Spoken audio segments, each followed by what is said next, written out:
मीना और राजेश पुष्कर एक ही क्लास में पढ़ते थे, पर वे दोनों स्वभाव और आदत में स्वर्ग और नर्क जितने अलग थे।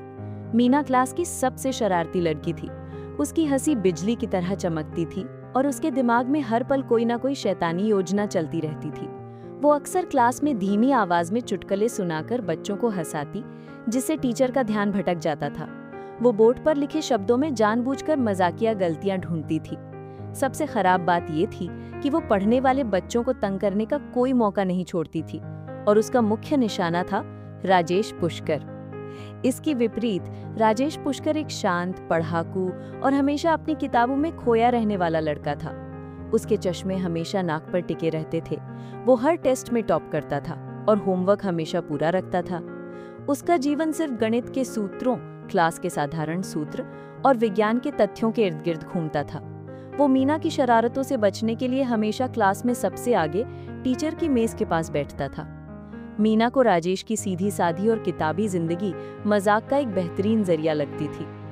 एक दिन जब टीचर किसी काम से बाहर गई, मीना ने एक शरारत की।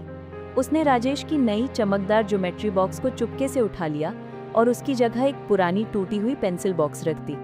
राजेश ने जब बॉक्स देखा तो वो पहले परेशान हुआ, लेकिन उसे मीना पर शक हो गया। उसने मीना को देखा जो पीछे बैठी अपने दोस्तों के साथ हंस रही थी। गुस्सा होने के बजाय राजेश ने कुछ अलग करने का सोचा। अगले दिन मीना अपने दोस्तों को एक जटिल सवाल समझा रही थी जो उसे होमवर्क में मिला था। अचानक राजेश पीछे आया और चुपचाप उसके सामने एक साफ सुलझा हुआ हल रख दिया। मीना ने उसे घूर कर देखा। राजेश ने धीरे से कहा, ज्योमेट्री बॉक्स की चोरी एक आसान समस्या थी जिसका हल भी आसान था, लेकिन ये सवाल कठिन था और मुझे लगा कि तुम्हें मेरी मदद की जरूरत है। मीना को यह बात चुभ गई, लेकिन राजेश की बुद्धिमानी ने उसे चुप करा दिया। उस दिन के बाद मीना ने राजेश को तंग करना कम कर दिया। धीरे धीरे दोनों एक दूसरे को समझने लगे। राजेश ने देखा कि मीना सिर्फ शरारती नहीं थी, बल्कि उसके पास शानदार हास्यबोध और लोगों को खुश करने का हुनर था। मीना ने देखा कि राजेश सिर्फ किताबी कीड़ा नहीं था, बल्कि वो बहुत ईमानदार और मददगार था। जब भी क्लास में कोई नाटक होता, राजेश डायलॉग याद करने में मीना की मदद करता और मीना उसे सिखाती कि स्टेज पर बिना घबराए कैसे बात करनी है।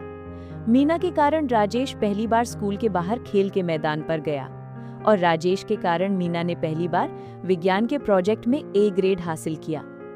अंत में शरारती मीना और पढ़ाकू राजेश पुष्कर ने साबित कर दिया कि दो विपरीत लोग मिलकर एक बेहतरीन और संतुलित टीम बन सकते हैं। उनकी दोस्ती ने स्कूल के हर